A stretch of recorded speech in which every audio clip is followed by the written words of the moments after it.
What is going on, guys? Today we're going to be prepping the 240 for the desert. We're actually going to go in a couple days this weekend out to Apple Valley Speedway, aka Grange Motor Circuit. We're going to be out there, we're going to hang out with some of the drivers, and we are going to be taking our 240 in the dirt once again. I'm really excited. Before we do that though, there are a few things that we need to do before we get out there, just so we can make sure that everything's good on the 240 and we don't break anything. So we are going to be changing the oil. I've got oil and a new filter there.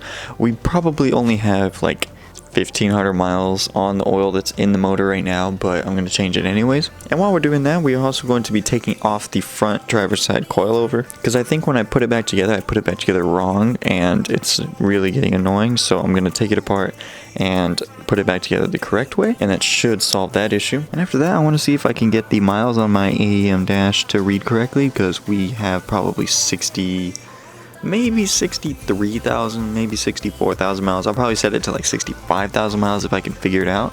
So we'll do that last because that's not too important, but it's just weird having it say 343,000 miles. If I can't get that sorted out, then I will change that to a different sensor input, so it's reading something else that I can actually use that information. So the oil is just about done draining, so we'll put that plug back in and we'll tighten that up, and then we can now change the filter and then add oil to it. Oil changes are pretty easy, they go relatively quickly, so nothing too special about them. But while it's finishing draining, I want to show you what I mean about the coilover. So if you look at this one over here, you can see the top nut right here, how there's not really a gap between that and the actual, like, I don't know if it's called like a bearing or something that's in the actual camber plate that the coilover goes on and then it bolts to. On this side we have that huge gap there. So I think that the spacer underneath the camber plate, I think I put it on upside down, and that's causing this to be raised, so the coilover like moves up and down while driving, and it's audible and it makes the car handle like shit. So we just changed the oil, so now we're going to start it up and make sure our oil pressure looks good.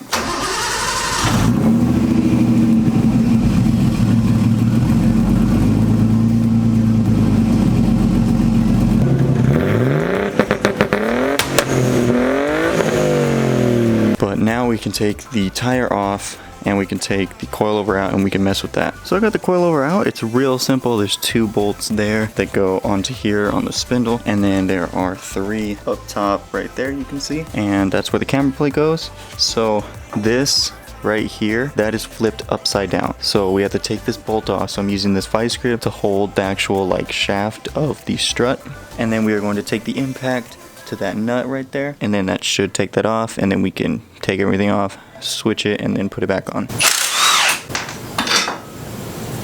So this is the piece, so we have to have it go on like this. It was flipped the other way and it got stuck in the actual camber plate. So now we put that, and then we put this top nut there, and it has that sleeve that just slides right into the camber plate. And then now we take the impact, tighten that up, and then we can throw that back on.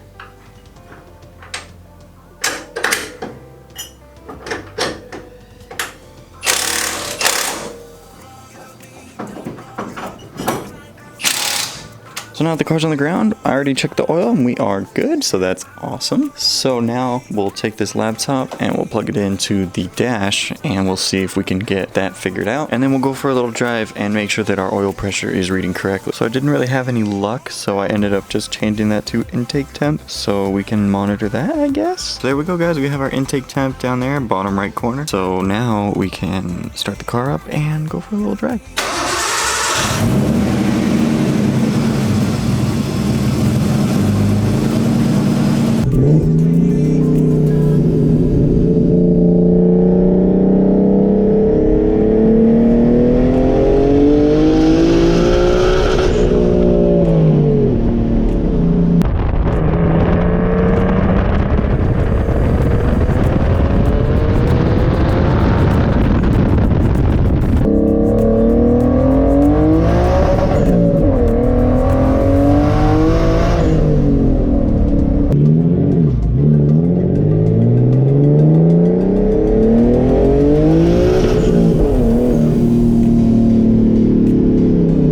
Thank you so much for watching. Please leave a like if you did.